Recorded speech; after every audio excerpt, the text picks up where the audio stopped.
কোনো গায়রে মাহরামের সামনে হাত পা সব ঢেকে শুধু মুখ খোলা রেখে প্রয়োজনে তার সামনে যাওয়া যাবে কিনা? গায়রে মাহরামের সামনে আপনার পর্দা করতে হবে। এই পর্দার পরিধি কতটুকু, পর্দার সীমানা কতটুকু, এ ব্যাপারে আল্লাহ রাব্বুল আলামিনের যে নির্দেশ রয়েছে কোরআনে কারিমে, আল্লাহ সুবহানাহু ওয়া তাআলা বলেছেন, ওয়ালা ইউদিনা যিনাতাহুন্না ইল্লা মা যাহারা মিনহা, নারীরা তাদের সৌন্দর্যকে প্রকাশ করবে না যেটুকু বাহ্যিক অংশ সেগুলো বাদে। এখানে বাহ্যিক অংশ বলতে কি বোঝানো হয়েছে?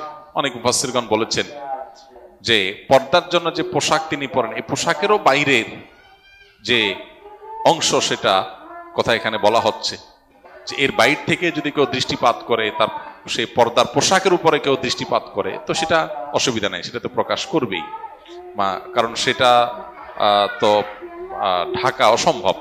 যেটা দিয়ে পর্দা করবে সে অংশটা তো উন্মোচিত থাকবেই, বাইরে থাকবেই। এখানে সেটা বলা হয়েছে, ওইটা বাদে বাকি পুরো নারী তার সমস্ত সৌন্দর্যকে আবৃত করবেন। এর মধ্যে মুখমণ্ডলও শামিল আছে এই আয়াতের আলোকে।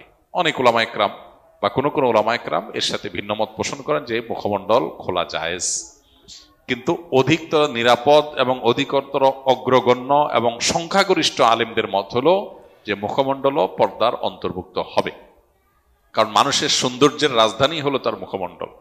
সো সেটাই যদি ওপেন থাকে তাহলে আর সৌন্দর্য ঢাকার যে নির্দেশ আল্লাহ দিয়েছেন সেটা আসলে সেভাবে প্রতিপালিত হয় না। আম্মাজান আয়েশা রাদিয়াল্লাহু তাআলা আনহা হজের সফরের অভিজ্ঞতা বর্ণনা করতে গিয়ে তিনি বলেছেন যে তিনি যখন হজ করেছেন নবী সাল্লাল্লাহু আলাইহি সাল্লামের সাথে, তখন তার দৃষ্টি সীমানায় কোনো গায়রে মাহরাম পুরুষ এলে মাথার কাপড় তিনি টেনে দিতেন। এই যে মাথার কাপড় টেনে দিতেন, এখান থেকে বোঝা যায় তিনি মুখমণ্ডল ঢাকবার চেষ্টা করতেন। তো মুখমণ্ডল যদি পর্দার মধ্যে অন্তর্ভুক্ত না হতো তাহলে তিনি মাথায় থাকা কাপড় কেন টানতেন? এই আয়াত থেকে, এই ঘটনা থেকে, হাদিস থেকে বোঝা যায় যে মুখমণ্ডলটা পর্দার অন্তর্ভুক্ত।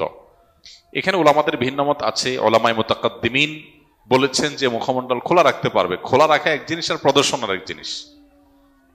মাথার কাপড় যদি টেনে দেন তাহলে নিচের দিক থেকে সেটা ওপেনই। আর আজকাল যেটা আছে যে এমন ভাবে হিজাব পরা হয় যে যেন মুখমণ্ডলটাকে আলাদা করে উপস্থাপন করা হয়, প্রেজেন্ট করা হয়, এমন ভাবে টাইট করে মাথার উপরে কাপড় বাঁধা হয়। তো মুতাকাদ্দিমিন বলেছেন খোলা রাখা জায়েজ। এখানে খোলা রাখা বলতে মাথার উপরে কাপড় টেনে দিলে, ঘোমটা যেটাকে বলা হয়, তার নিচের দিক থেকে খোলাই থাকে, কিন্তু আবার সেটা প্রদর্শনও হয় না। মুতাকাদ্দিমিন সেটাকে প্রদর্শন করতে বলেন নাই, খোলা রাখার অনুমোদন দিয়েছেন। তো এখন আমরা অনেকে সেটাকে প্রদর্শনের পর্যায়ে নিয়ে যাচ্ছি, যেটা আসলে শরঈ পর্দার যে আওতা আছে, সীমানা আছে, সেটার মধ্যে আসলে আসে না, প্রবেশ করে না।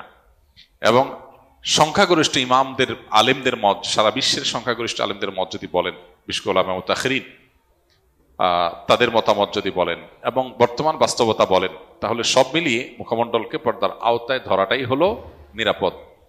আখিরাতের বিষয়টা, জান্নাত জাহান্নামের ফায়সালা যেটার উপর নির্ভর করবে, এই ধরনের জটিল এবং গুরুত্বপূর্ণ ইস্যুতে একজন মুমিন, একজন মুমিনা তিনি ইহতিয়াত বা সতর্কতামূলক বা সেফ জোনে থাকার চেষ্টা করবেন।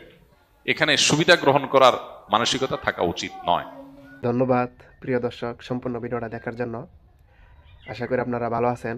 আলহামদুলিল্লাহ আমিও ভালো আছি। এসব ধরনের ইম্পর্টেন্ট ভিডিও দেখতে প্রতিনিয়ত অবশ্যই চ্যানেলটি সাবস্ক্রাইব করে সাথে থাকবেন। ভালো লাগলে লাইক কমেন্ট করতে ভুলবেন না, আর বন্ধুদের সাথে শেয়ার করবেন যেন তারাও এসব ধরনের ভিডিও প্রতিনিয়ত দেখে, ইসলামিক ভিডিও। আসসালামু আলাইকুম।